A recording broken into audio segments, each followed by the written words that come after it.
Eu quero falar para vocês assim, de palavras proféticas. Um ano atrás, eu achei interessante, quando eu escrevi, um ano atrás, um livro, eu falei, Senhor, esse livro não é para esse tempo. Eu simplesmente escrevi um livro que Deus falou comigo que não era para aquele tempo. Um ano depois, exatamente um ano atrás, eu terminei ele exatamente em dezembro, dia 15 de dezembro, essa data, eu terminei de escrever um ano atrás. Eu vou ler para você as coisas que eu escrevi há um ano atrás, para vocês entenderem a realidade, o que é uma palavra profética e para onde a gente vai. Porque se a gente começa a soltar palavras por aí, parece que a gente está perdido, né? Ou está simplesmente dando uma opinião. Quando a gente libera palavras proféticas, a gente fala daquilo que Deus já falou, confirmando aquilo que Ele falou, trazendo à luz as palavras que são reais hoje, para afirmar aquilo que Ele já está falando sobre o amanhã. Faz sentido? Um ano atrás eu escrevi um livro, e o primeiro capítulo do livro diz assim: nunca perca seus olhos. Em um tempo no qual muitos perdem Deus, trabalhando para Deus, o amor de muitos tem se esfriado devido ao aumento da iniquidade do mundo. Muitos não percebem que os seus ministérios, quando alcançam voos maiores, o diabo não consegue mais paralisá-los. Então ele usa de uma outra estratégia. Ele impulsiona para que percam seus olhos e o ativismo reflita em menos tempo de qualidade, uma produtividade, mas menos intimidade. Consequentemente, há um afastamento da intimidade, da devoção, da comunhão, que o conduzirá a uma surdez à voz de Deus. Esse é o ponto mais crítico e perigoso quando aprendemos a fazer ministério. Cada versículo da Bíblia podemos tirar uma informação e impressionar pessoas. Sabemos impressionar com os nossos dons. Nosso testemunho e experiências são suficientes para despertar a atenção e a admiração de todos. Agora que o negócio pega. Nos dias de hoje, muitos colocam a sua prioridade das suas vidas para manter uma marca alcançada. Durante muito tempo em que Deus verdadeiramente trouxe uma visitação. Muitos ministros vivem da glória passada através de marcas, logos, agendas e canções que um dia foram usadas por Deus, mas perderam o óleo. Vivem na sombra de uma unção que passou. E o triste de tudo isso é que não percebem que o sucesso se torna a sua maior prisão. A relevância passada tornou-se um objeto de idolatria.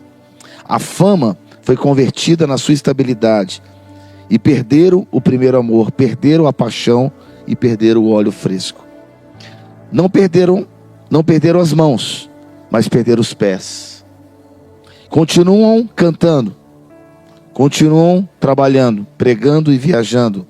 No entanto, perderam os olhos de Jesus. E como consequência, perderam a sua paixão.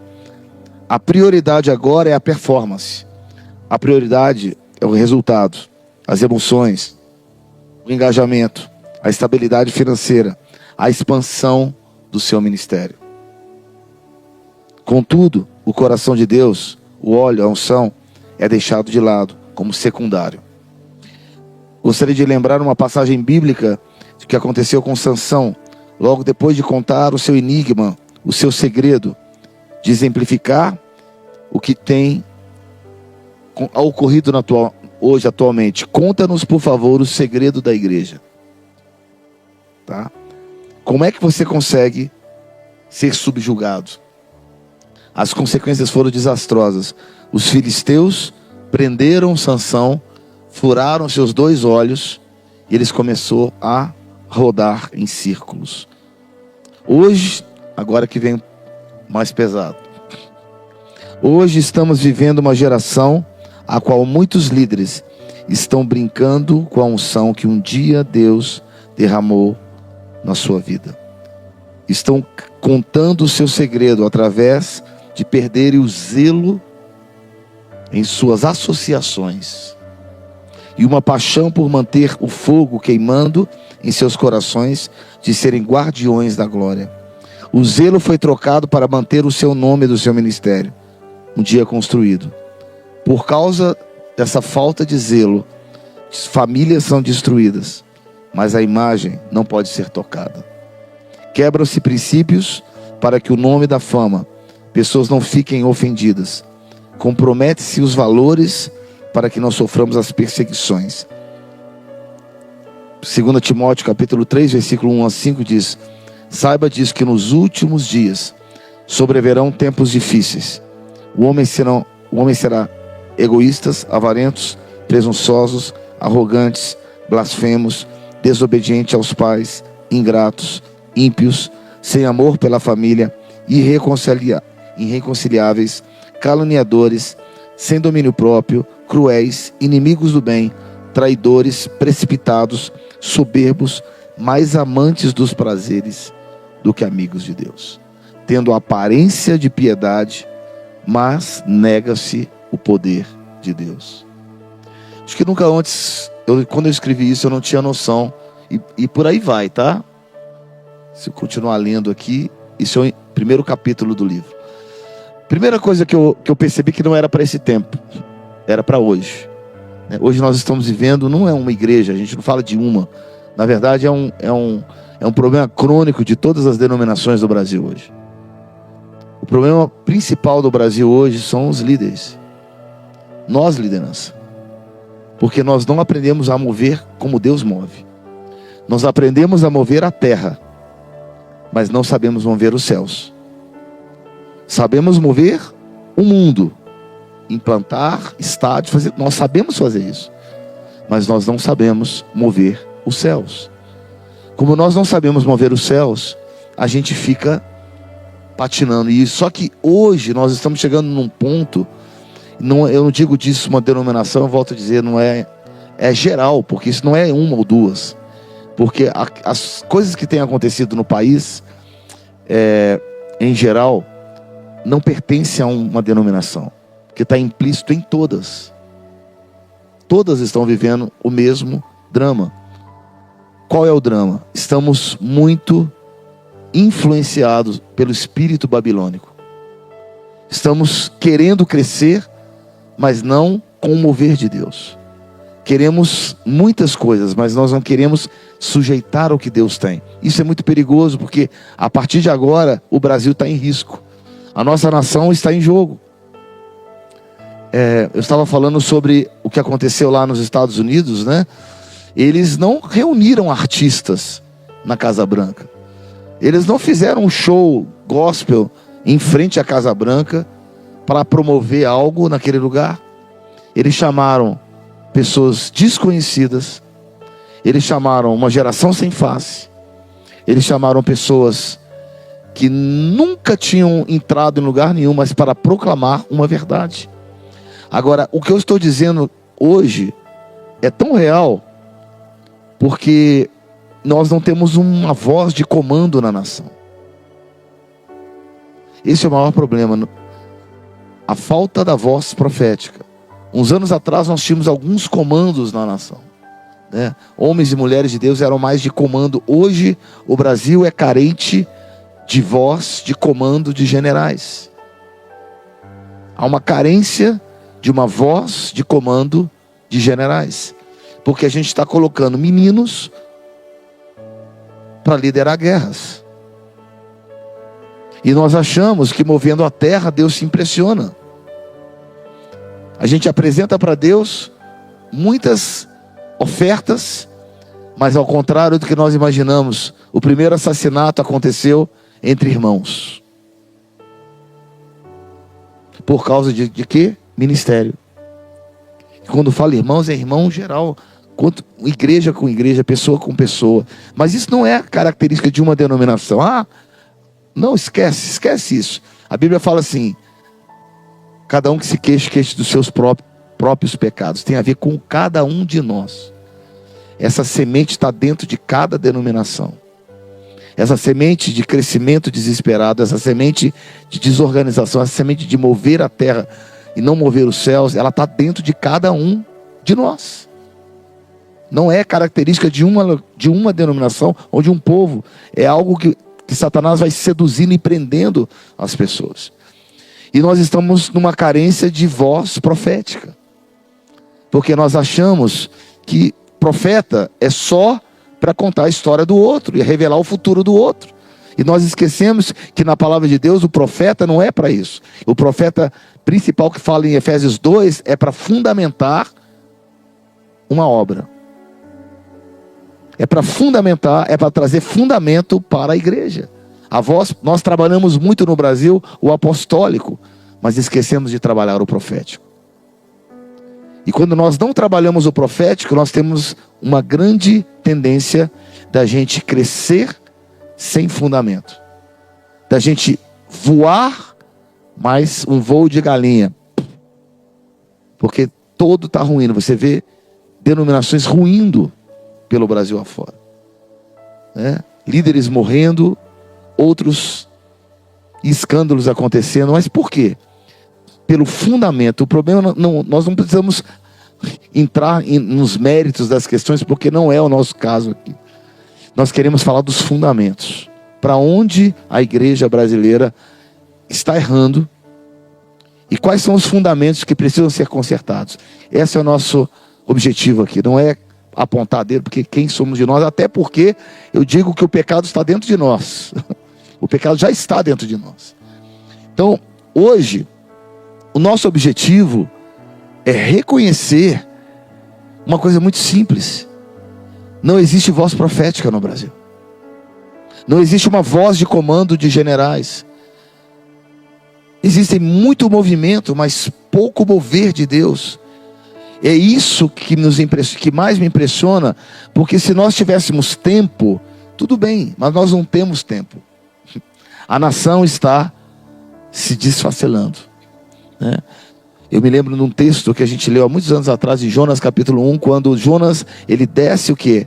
No fundo do barco, se esconde ali, por quê? Fugindo da palavra profética que Deus havia dado para ele sobre Nínive. Lembra desse texto?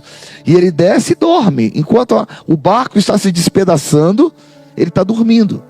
Assim estamos nós, sem a voz profética. O Brasil está se despedaçando. Não é tempo de festa. Acabei de vir de São Paulo, de alguns eventos que eu rodei o Brasil, 12 eventos pelo Brasil inteiro. Um deles eu estava em São Paulo, uma grande denominação, e Deus falou comigo assim: não é tempo de festa.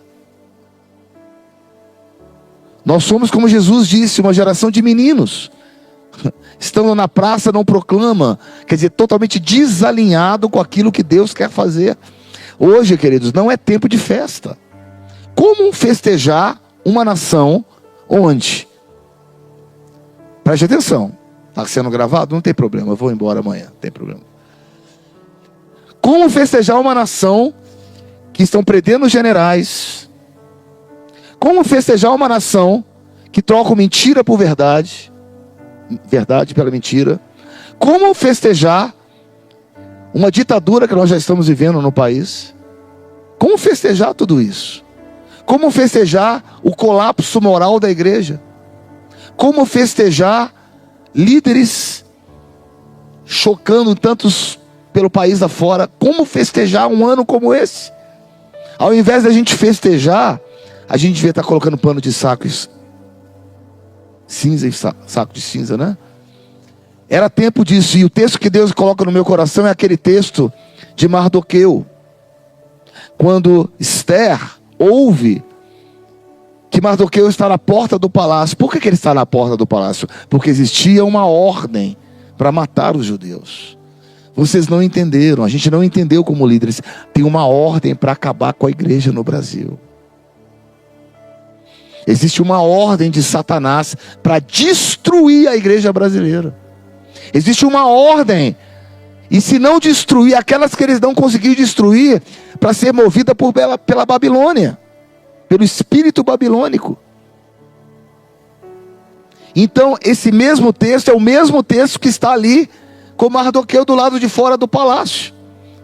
Aí vem os jovens até ele e fala assim: você quer entrar no palácio? Esther está te chamando, só que você tem que trocar de roupa, não é de pano de saco e cinza. Não dá para você entrar num palácio dessa forma. Hoje a gente troca a mensagem, mas entra no palácio. Nós fazemos qualquer coisa para entrar no palácio. Nós vendemos a nossa alma para entrar num palácio. E Deus está dizendo assim: aonde estão os Mardoqueus do Brasil? Onde está a voz profética? O colapso da economia, colapso econômico, colapso de gestão do país. Brasil, como disse pastor Léo, à beira de um colapso financeiro. Politicamente, uma ditadura. O comunismo entrando no país, fazendo festa. A igreja festejando.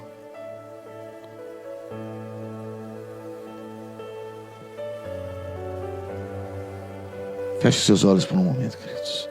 Não é tempo de festejar. É como você entrar num velório e começar a rir, rir.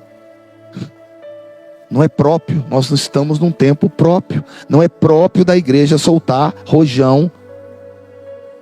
Não é próprio da igreja. Nós estamos num tempo de miséria, de Deus ter misericórdia de nós. Nós entraremos, eu falei na vez passada, nós vamos entrar numa nova estação a partir de 2025, onde Deus dará ao Brasil uma nova oportunidade. Isso vai acontecer nos Estados Unidos, vai acontecer no Brasil. Deus vai dar para o Brasil uma nova oportunidade e vai começar com os líderes, para nós nos humilharmos. Se a igreja brasileira não se humilhar, começando pelos líderes da nação, se nós nos recusarmos a nos humilhar diante da poderosa mão do Senhor, nós seremos resistidos por Deus e vamos perder a única oportunidade de salvar essa nação. Isso eu posso dizer com toda certeza. Assim diz o Senhor: eu darei a vocês uma nova e última chance. Mas se nós não compreendemos a extensão da palavra arrependimento e insistirmos em só mover a terra, nós não vamos mover os céus. E se nós não movemos os céus, Deus também não se move. Você pode mover o mundo, podemos mover Belo Horizonte inteira, mas nós não vamos mover os céus. Olha para mim. O que aconteceu com Mardoqueu? Ele falou não. É tempo da gente ter líderes que falam não para o sistema. É tempo a gente ter líderes que falam não para tudo aquilo que vai de encontro com a palavra de Deus, com os princípios bíblicos da palavra de Deus. É tempo da gente falar não para todo sistema babilônico, onde as pessoas são engrandecidas pelo poder econômico, pela projeção na mídia, e não por aquilo que elas carregam e pelo seu coração em Deus. Temos que falar não para esse sistema. Outra coisa importante: nós honramos quem não tem que ser honrado e menosprezamos quem deve ser honrado. Não celebramos o dom do outro. Ciúmes entre pessoas. Tratamos muitas vezes as nossas denominações, só tem pastor e líderes, tratamos os nossos líderes como se fossem nossos. Você não é dono de ninguém, queridos. A igreja não é sua. A igreja não é de um pastor. A igreja é de Jesus. Tratamos como se vendemos uma fazenda, trocamos pessoas como se fossem ofícios de uma grande empresa. E Deus está olhando para tudo e diz: aonde vai parar tudo isso no Brasil? Aonde vai parar tudo isso no Brasil?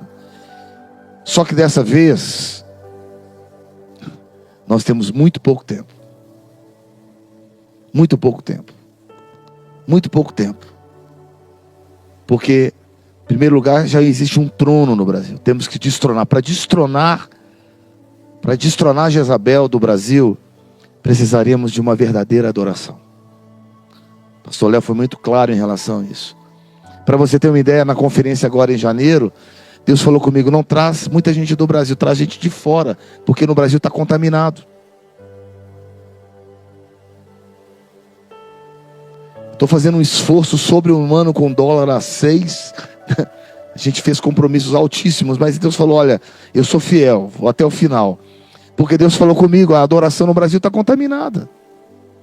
Cantores estão vendidos. É um ou outro, você conta na mão aí pessoas. Eu estou falando da minha classe, pessoas que trabalham comigo. Sabe, não é que são más pessoas. Tem uma coisa que eu escrevo no outro livro aqui, ó, outro capítulo, que é real. Muitos desses homens e mulheres, no fundo, querem Deus. Querem Deus, são homens de Deus. Não é que não são homens de Deus, mas como um inseto preso numa teia de aranha, não conseguem se soltar. O sistema engoliu.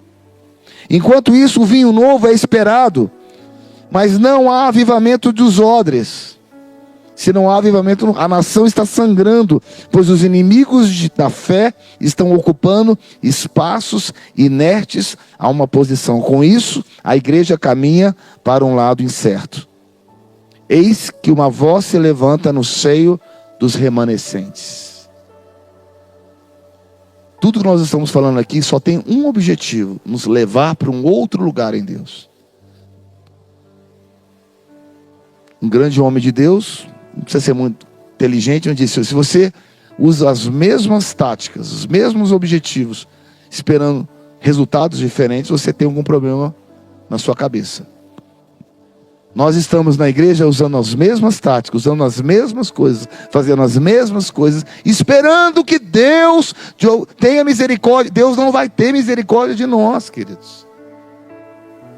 Muitos perguntam, Senhor, por que o Senhor não livrou o Brasil desse partido político? Porque a igreja só pede na última hora livramento. Não adianta fazer campanha de oração. Não adianta. Isso que tem a ver com governo. Nós somos sacerdotes, mas nós não somos reis. O rei governa. E para governar tem que consertar os fundamentos. Então não adianta você fazer campanha de oração, na última hora o Brasil vira aquele mundo de reuniões. Eu acho super válido, mas entenda, se nós não consertarmos o fundamento, não temos resultados. A América, Estados Unidos entendeu isso e começaram a mudar fundamentos. Mudaram fundamentos. Quais são os fundamentos? Arrependimento. Reconheceram, o presidente é arrogante. Ora por humildade. Ora por quebrantamento. Ora por quebrantamento. Segundo lugar, vamos até a Casa Branca fazer o quê? Um show? Não, vamos nos arrepender, vamos declarar, vamos pedir perdão, vamos fazer coisas concretas. Segundo lugar, vamos ter uma estratégia. Hoje, para você ter uma ideia, no dia 1º de janeiro até o dia 21, foi proclamado 21 dias de jejum na América inteira. Sabe para quê? Para ocupar os espaços que estão abertos, espaços que estão vazios. Luengo proclamou 21 dias de jejum, porque eles sabem que se não ocupar os espaços, daqui a 4, 5 anos volta tudo de novo. Então, hoje o grande desafio nos Estados Unidos, olha o nível de maturidade, gente. O nível de maturidade. Se fosse no Brasil, já ganhou, deixa para daqui a 5 anos eu penso. Eles estão no 21 dias antes de ocupar a Casa Branca. A igreja está se reunindo em 21 dias de jejum para que todos os espaços que estão vazios e ocupados pelo inimigo sejam reocupados pelo povo de Deus. Isso é maturidade. A gente precisa aprender com isso. Somos um grupo pequeno, mas mais de 45 mil pessoas assistiram o vídeo. Não sei se vocês viram na internet. Mais de 50 mil pessoas assistiram o vídeo. Então tem muita gente entendendo essa mensagem. Aqui pode ser pequeno, mas a internet ela viabiliza isso. Quais são as coisas que a gente precisa entender então a partir de agora? Em primeiro lugar, vamos lá. O modo operante da igreja precisa mudar. Segundo lugar, não é na última hora. Tem que ser algo fundamentado antes. Outra coisa importante para você entender, queridos, que o Senhor precisa levantar generais nessa nação. Nós não fomos chamados somente para mover a terra, fomos chamados para mover os céus. Então, onde estão os generais dessa nação? Temos que procurá-los. Onde eles estão? Calados, sangrando, parados, acuados. Temos que buscá-los. E não tratar com os meninos. Não vamos valorizar os dons das pessoas antes de valorizar os valores corretos. Em nome de Jesus. Outra coisa importante para você entender: não troque a sua mensagem. Diga para o teu irmão: não troque as suas vestes. O pior juízo de Deus não é um juízo. O pior juízo de Deus é o silêncio. Quando Deus para de falar com o ministério. Ele anda, ele vai. Chega uma hora que não quer mais ouvir a Deus e Deus para de falar. Esse é o pior juízo de Deus. Então, se nós entendemos que hoje nós estamos lutando contra um sistema, queridos, o Brasil vai sofrer. Só que a chave não está na política, a chave está na igreja. A gente gosta de falar isso nas reuniões de oração, mas o que a gente não sabe é aprender a desfrutar do que Deus já nos deu. Porque Ele nos deu armas poderosíssimas para lutar contra sofismas e artimanhas do inimigo. Uma das coisas principais que nós precisamos saber, se anotando ou guardando, é: precisamos levantar os generais. Número 1, levantar os generais. E esses generais, eles não são vendidos. Precisamos trazer as pessoas que liberam a voz profética e não aqueles que compram a voz.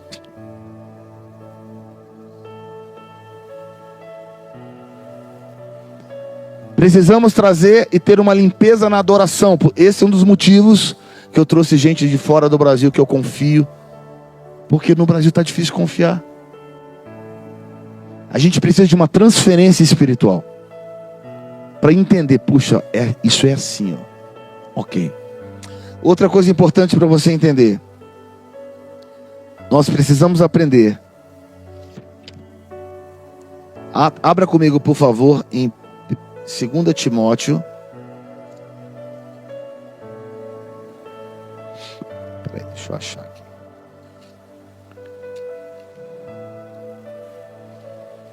Capítulo 2, versículo 1. Vamos lá? Para a gente poder ir concluindo isso aqui. Tu, pois, filho, fortifica-te na graça. Precisamos aprender a desfrutar da graça. Tá? A igreja não é na força, não é por força nem por violência, mas através do Espírito Santo de Deus. Tá? Precisamos aprender a desfrutar do que Deus nos deu de melhor. O que Ele nos deu de melhor? Palavras proféticas, ao mover do Espírito Santo, a graça de Deus. É isso o mais importante. E que de mim, através de muitas testemunhas, ouvistes. Versículo 3, abre aí. Sofre comigo as aflições como um bom soldado de Cristo Jesus. Nós precisamos de pastores que se posicionem como soldados. Soldados, me perdoe, pastores, tá? Não da sua denominação, mas do reino. Você não é um soldado da sua denominação. Você não é um soldado daquilo que você acredita lá nas suas regras. Você é um soldado do reino. Aqui não fala. Aqui diz assim, ó: sofre, pois comigo as aflições como um bom soldado de Cristo. Diga ao teu irmão: você não é um soldado da sua denominação. Você é um soldado de Cristo Jesus. Por quê? Porque tem gente que defende mais a denominação do que os valores do reino. Sofre, pois, comigo as aflições, porque se você se posicionar como soldado de Cristo, eu te garanto que você vai sofrer perseguições. Te garanto que você vai ser um empecilho para muita gente, uma pedra de tropeço. Mas é isso que Deus quer de nós. Porque nós não somos soldados de nomes, somos soldados do reino. Pelo menos é o que a Bíblia diz. Se você crê diferente, mas diz aqui, ó: nenhum soldado em serviço. Serviço de quem? Você é empregado da denominação?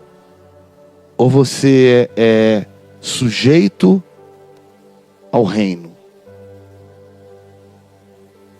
Nenhum soldado se embaraça com nenhum negócio nessa terra. Somos chamados para sermos soldados capazes de não se embaraçar com negócios desta vida. Meu Deus. A fim de agradar aquele que o alistou. Quem te alistou? Foi Jesus ou foi seu líder superior? Não, você não me ouviu. Quem te alistou? Foi Jesus que te alistou? Então levanta a tua mão assim. Foi Jesus que te alistou mesmo? Se você tiver que perder a cabeça, você é capaz de perder a sua cabeça por Jesus? Estou falando para líderes e pastores. Você é capaz de perder a sua cabeça porque você vai defender o que Jesus defenderia?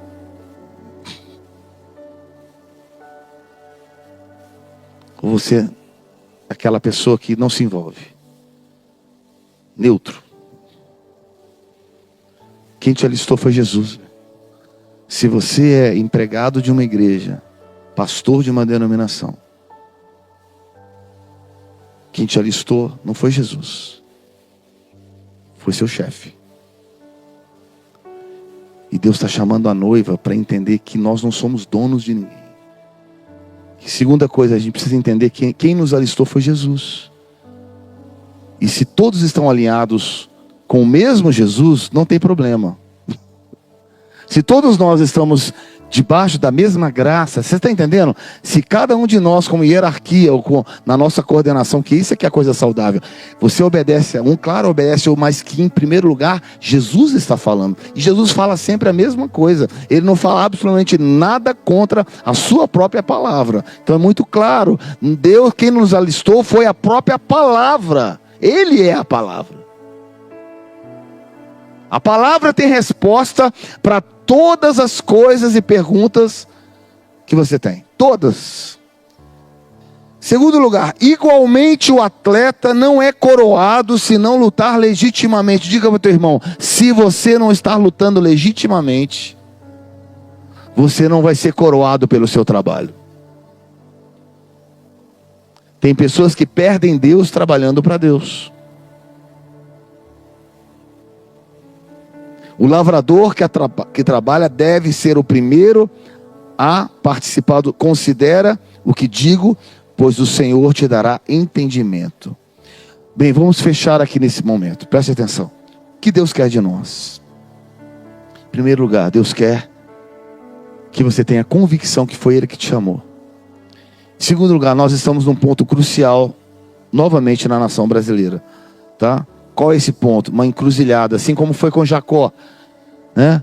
Ou ele vai se tornar Israel, príncipe de Deus, ou vai continuar Jacó, que significa enganador. Nós estamos numa encruzilhada. Deus vai levar o Brasil, eu já estou profetizando, estou vendo isso nesses próximos 2 anos, que começa agora. Nós estamos caminhando para uma grande encruzilhada. E nessa grande encruzilhada, não adianta daqui a 2, 3 anos, você falar, o Brasil acabou. Não, você é responsável.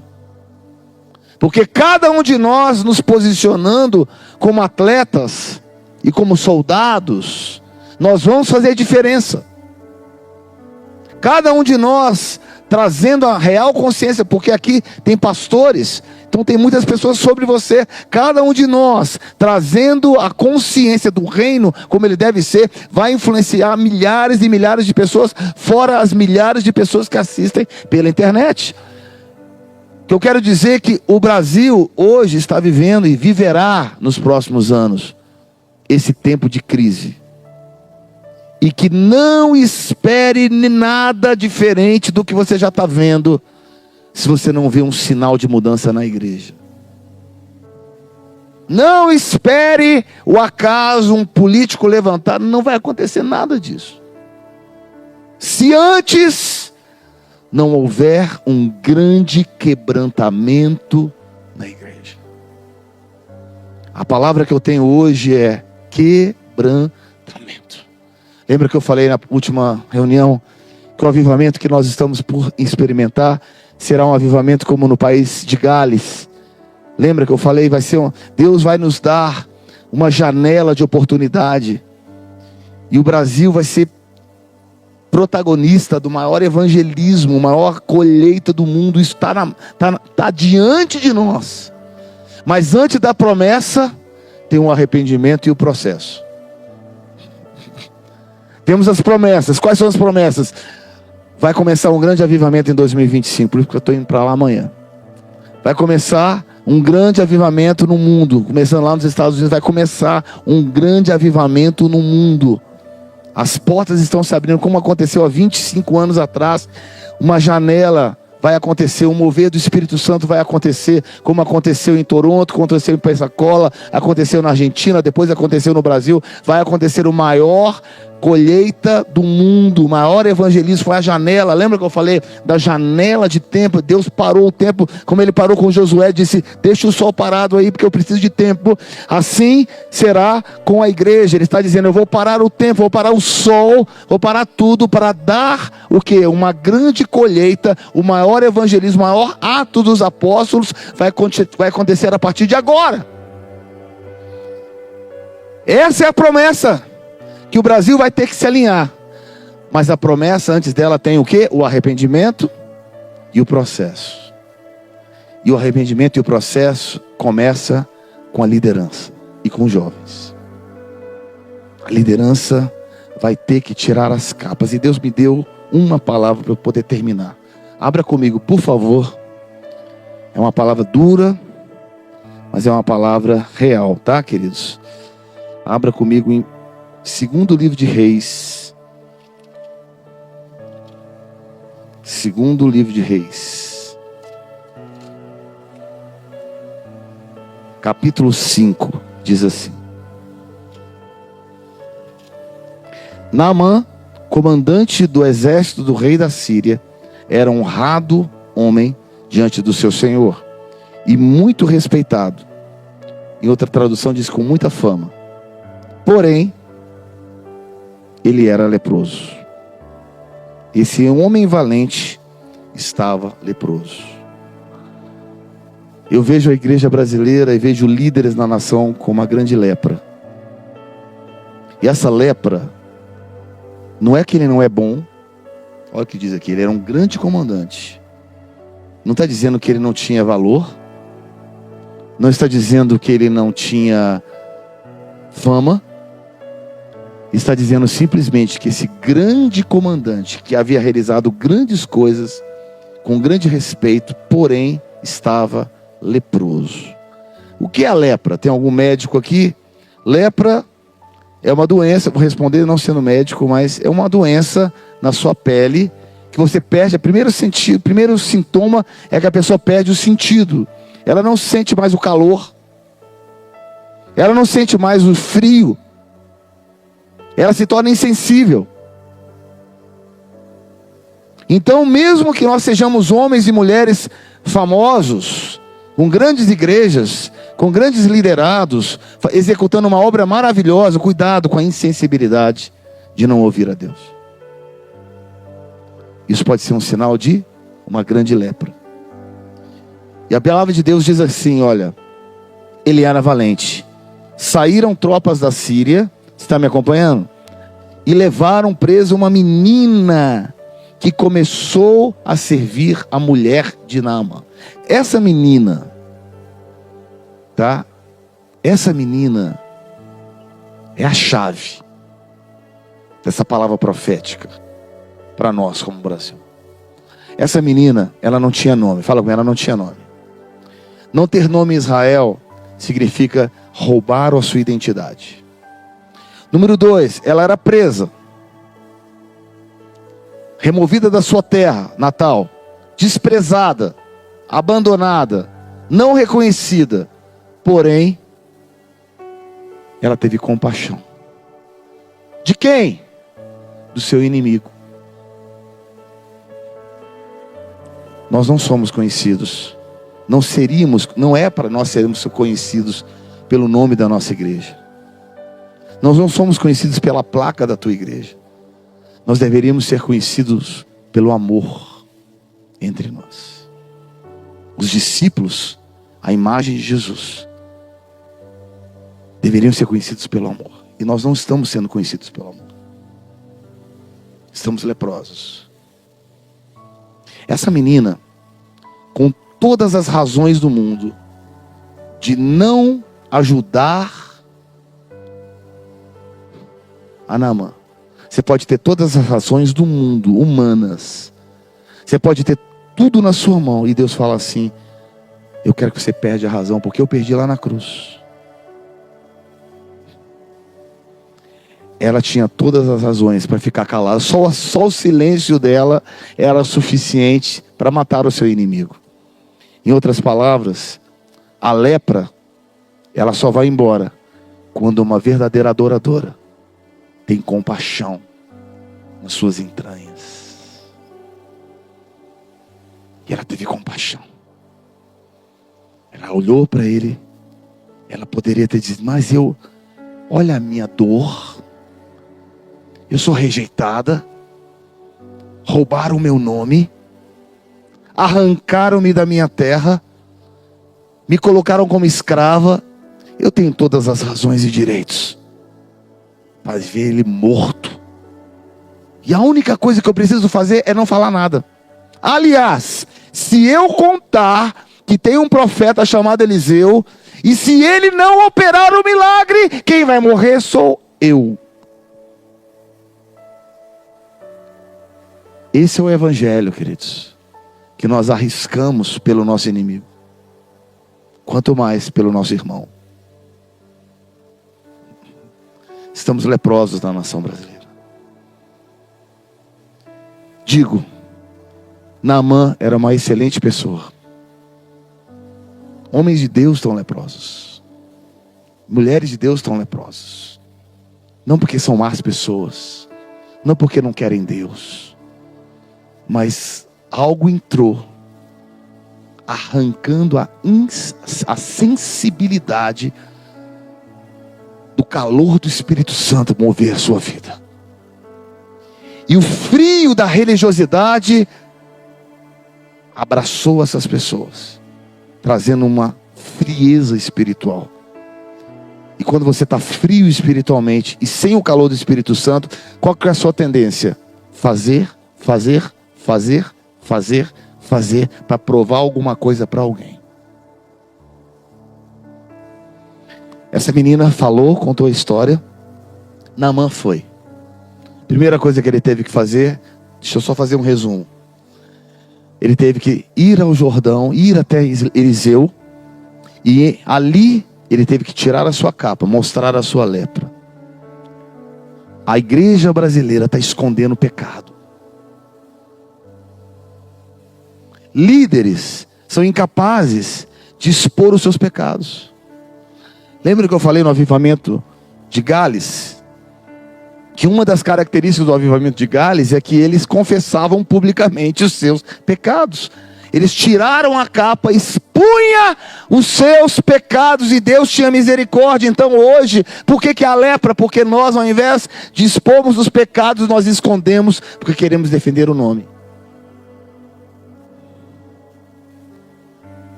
E aí o que Deus faz? Nada. Mas Naamã tirou a capa. Ele se humilhou. Diga, é tempo de humilhação. Por esses grandes, por nós. Eu não me diferencio de ninguém, tá, queridos? Nós precisamos de um tempo de humilhação no Brasil.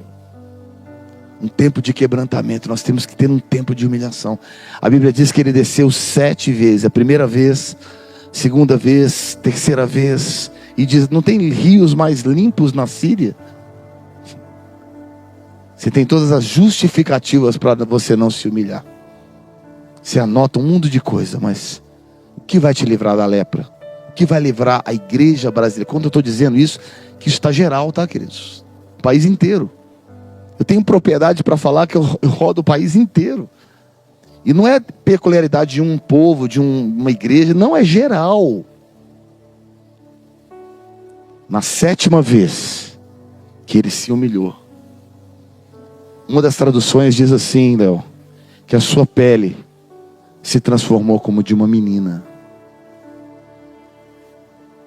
A unção que estava naquela menina foi transferida para Naamã. Meu Deus, nós precisamos de unção. Você quer salvar o Brasil? Salva a igreja primeiro.